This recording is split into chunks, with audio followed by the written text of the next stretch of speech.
Thank you for joining us for another episode of Talk for 10, Small Business Edition. We are over at Couple Vibes, and we're going to talk to Charletra Sharp today and see why she came to Arlington and what the whole concept is behind this. So let's get into it today. A lot of interesting things to talk about next on Talk for 10 podcast.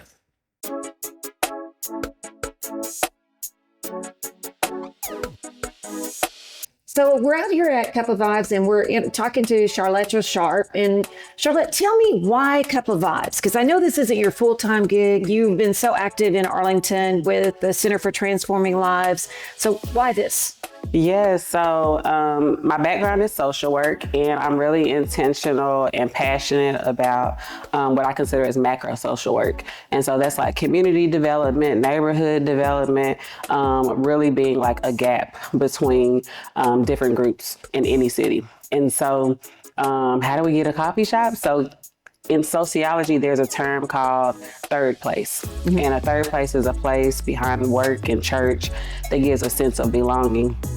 And so honestly, Couple Vibes came about like selfishly in some ways. I mean, it was for the community, but before the pandemic hit, I would frequent a coffee shop and would have all my meetings there. And so when the pandemic hit and I was working from home in my Southeast Arlington home, I was like, we don't have a coffee shop in the area that is locally owned, that brings people together. And at that time, we were looking for places that you could be able to connect in a safe way, social distance, but still have some type of intimacy.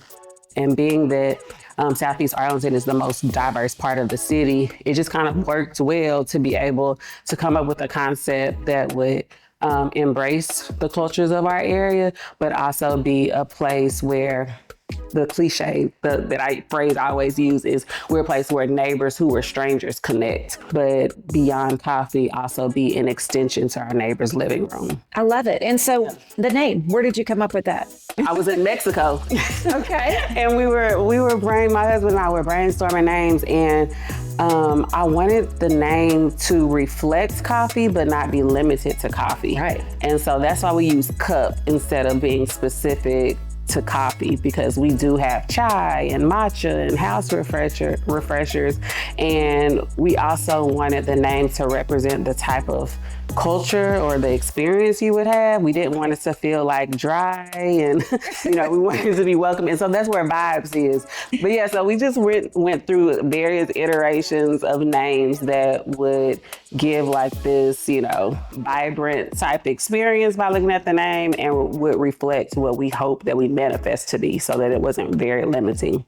I love it. And so can you tell us a little bit about your background? Because you said you were into social. So I know, like I said, Center for Transforming Lives, it's something that, is your full-time job. Not anymore. Okay. Yeah. So, and I wanted to mention that. So I did work there, and that's actually what allowed me to be able to come back to Tarrant County, because I've worked for the city of Fort Worth. I worked for the city of Dallas. Before I was working for CTL, I was in the city of Dallas, and it was that I ended up in Dallas after moving to Waco, working for Baylor University for a little while. And then when I got engaged, my husband was here. And so, of course, I wanted to come back home. Yeah. And so that's how I ended up in Dallas. And so when I started working for CTL, which was the first nonprofit that I've worked for, like outside of municipalities, it allows me to be able to serve Arlington directly in a way that I hadn't been able to, because when I was in Tarrant County previously, it was specifically with the city of Fort Worth. Right. And so I was able to build a lot of relationships with folks that were in Arlington, but not in a way that I was in the cities that I worked for. Right. So it's like I knew everything about Fort Worth. I knew everything about Dallas when it came to like how they were ran and the politics and like the underrepresented areas and things like that. But I didn't know as much as it related to Arlington from a professional standpoint. I really have always had a heart for Arlington, but just had not served Arlington in the way that I had been able to serve in other communities. And so when I was able to work for the nonprofit, and because of the target clientele included Arlington, it allows me to start getting more involved with the chamber and being able to serve on different committees because it aligns with the work that we were doing. And so again, because I had a natural passion, it being my hometown, then it allows me to be able to use my academic background as well as like other professional experiences to advocate for the communities that I'm really passionate about. So That's great. And I know you've won some awards with the chain. I have. It's been such a blessing. Like, I just would have never thought that I've been able to again serve Arlington in a way, or even be recognized in Arlington in the way that I have in other communities. And I was nominated as a rising star in the community, which, because of all of like the heroes and rising stars that we have, to be among that list was such a blessing and an honor. I was also part of the first 40 under 40 cohort, and also have gone through Leadership Arlington. So, just different ways that I've been able to show up has just been because of the opportunities that the city has afforded us to participate in, and then serve on the Unity Council when it first was founded, and also serve on United Way's Arlington Regional Steering Committee. And that says so much about you, that you're just trying to give something back to so many people, and they don't know that, right? That you're doing. So let me ask you this. So you talk about the diversity in Southeast Arlington. Besides diversity, what separates Southeast Arlington from the other parts of Arlington? What do you think is so unique about it? Yeah, that is a good question, because I would really say it's the diversity. Okay. that does set it apart, because it really kind of speaks to what you will experience here. I mean, next door to us is the global food market, which a lot of people from all over the Metroplex come to because of the unique spices and brands that they serve that aren't available in our mainstream grocery stores. As well as to the right of us is the Kunafa factory, which is a traditional baked good in Jordan. Kunafa is the name, I believe, of the capital city of Jordan. And so it's traditionally eaten in the evening, which is why they don't open until like 4 o'clock. Okay, so what is your specialty here at Couple Vibes? Yes. If I was to come in, what would you recommend that I get? Yes, so I would first ask you, what do you normally drink? Because we really try to make sure that we have options that meet the palate of the neighbor.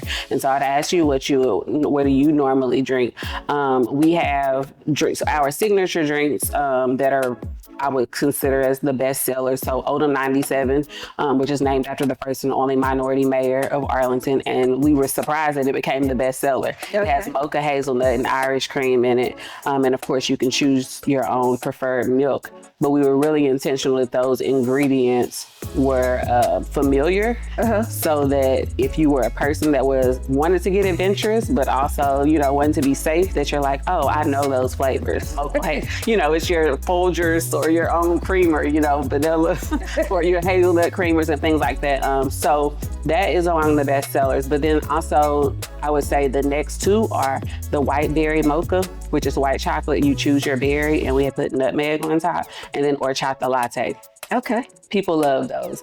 And where do you come up with these ideas and recipes? Yeah. So again, the culture inspires like how we create drinks. And so like horchata latte is a very common drink among Hispanic countries, and so we wanted to offer that in our community. So if someone was trying to get more information about you, because you guys do more than just coffee, you do meetings, they could do so many other things here. If say they wanted to have an event and just shut it down at night, can they do something like that? Yes, ma'am, they do it all the time. So they go to our website, cupovibes.com, and there's a book us tab. And so the book us tab allows you to, specify what hours, what type of event, if you're going to want coffee served and things like that. But yes, we have tons of things. We're actually hosting our first crafting latte your way class next Saturday, but there's also a wreath making class coming up, a grazing board class. We'll have coffee with the cops soon. Frost is going to have coffee, a coffee morning event here. So yes, we're open. Again, we say beyond coffee, we want to be an extension to your living room. What do you usually come over here to pick up? Usually we get the vanilla latte. Okay. My wife's a huge vanilla latte fan. And this is my first time I'm trying the Odom 97. Okay. And do you know the namesake for that? It's named after LD Odom and everything? Yeah, which I think is very neat to have a drink that has a namesake that roots back to the hometown. So I hope you enjoyed our episode with Charletra Sharp and Cup of Vibes. And we didn't even get to mention, not only is the coffee really good and the vibe is good, she went to coffee school to learn about this. I mean, Charlotte is not playing when it comes to her coffee. She's a dedicated woman. She is. She served the community, so that's great. That is. And she's invested, grew up here, came back, and wanted to make sure that this area was thriving in Southeast Arlington. So we really appreciate that. So if you have an event that you want to go to or you want to taste some really good coffee, make sure you come check out the spot because we really want to support our local businesses.